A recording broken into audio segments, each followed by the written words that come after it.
Pekerjaan sebagai jasa penagih utang atau debt collector kerap menimbulkan kontroversi pasalnya dalam menjalankan tugasnya debt collector, acap kali menggunakan cara tidak menyenangkan bahkan berujung kekerasan. Pada semester 1 2022 Otoritas Jasa Keuangan menerima sebanyak 8.771 pengaduan dari konsumen, di mana mayoritas pengaduan terkait perilaku petugas penagihan yang kasar dan melakukan kekerasan fisik.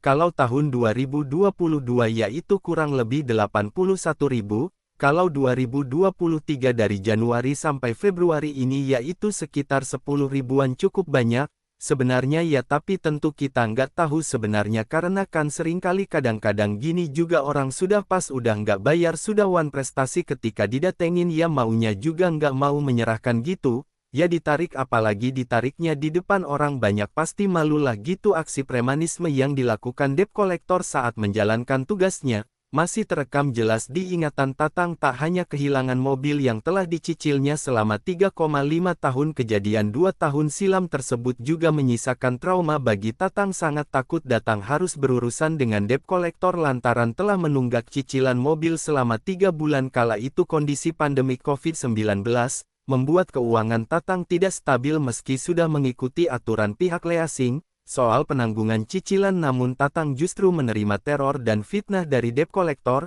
juga ia dan menyebarkan di media sosial juga karena saya sudah melakukan pendaratan kendaraan usai meneror dan mempermalukan Tatang di sosial media. Sejumlah debt collector juga mendatangi rumah Tatang bertindak anarkis dengan memasuki rumah Tatang tanpa izin. Tapi bertiga pada kami datang menunjukkan sejumlah kerusakan pada rumahnya. Ini sebelahnya ya terus ada alat internet semua seperti wifi semua ada di sini, semua sepede semua TV ditendang pecah letak gitu ya, terus termasuk kabel-kabel itu dipotong sama lu semua dalam peraturan Otoritas Jasa Keuangan nomor 35 tahun 2018 tentang penyelenggaraan usaha perusahaan pembiayaan dalam proses penagihan. Debt collector dilarang menggunakan kekerasan. Jika hal tersebut dilakukan, debt collector dapat dikenakan sanksi hukum pidana, ketika dia melakukan kekerasan. Cara penagihannya dengan kekerasan itu yang kemudian bergeser persoalannya menjadi perbuatan pidana, apakah itu mengancam, apakah itu menganiaya, apakah itu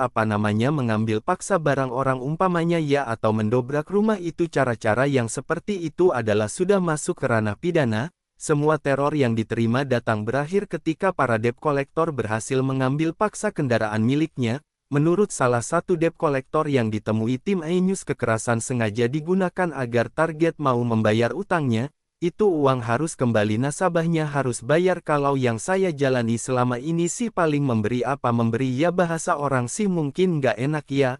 Memberi nggak ketidaknyamanan aja kan, orang tiap orang ada macam-macam nih, yang didatangin doang nggak nyaman. Selain itu ada sejumlah debt collector ilegal yang tidak menerima gaji jika si pemilik hutang mangkir atau gagal bayar karena dia ya itulah biar bagaimana cara dapat uang buang bensin, berupa kartu identitas, sertifikat profesi dari lembaga resmi, surat tugas dari perusahaan pembiayaan, bukti debitur wan prestasi, dan bukti jaminan fidusia. Selain itu black collector dalam menjalankan proses penagihan dilarang keras melakukan 3 hal, mulai dari mengancam, melakukan tindakan kekerasan yang bersifat mempermalukan, dan memberikan tekanan baik secara fisik maupun verbal. Apabila juga tetap diulangi gitu, excited kita tentu di dalam ketentuan OJK bisa memberikan sanksi dari mulai peringatan tertulis sampai pencabutan izin.